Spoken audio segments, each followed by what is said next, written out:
New at 10 tonight, no peace for a family caught up in a cemetery controversy in Cudahy. The daughters don't want to bury their mother's cremated remains. But they do want the date of her death on the family headstone. The cemetery is saying no. Charles Benson live in Cudahy to explain why. Charles? Well, Rita Stokowski died a year ago, and the family wanted this cemetery to be a place, one place, where they could come to remember her.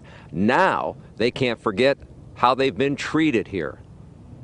We're not at peace. We don't have closure. Pam Stokowski and her sisters wanted the family's headstone at Holy Sepulchre Cemetery in Cudahy to include the year their mother Rita was born and the day she died, April 26, 2013. There was no burial because the daughters and their mom decided her ashes would be divided and shared with the large family. And she knew it was more important for us to all have a piece of her than to be there. She knew where she was going to be. The Catholic cemetery said its policy was no burial, no death date on the headstone. The sisters then thought the cemetery agreed to compromise, inscribe the words "in memory" and then a death date. But the cemetery still said no.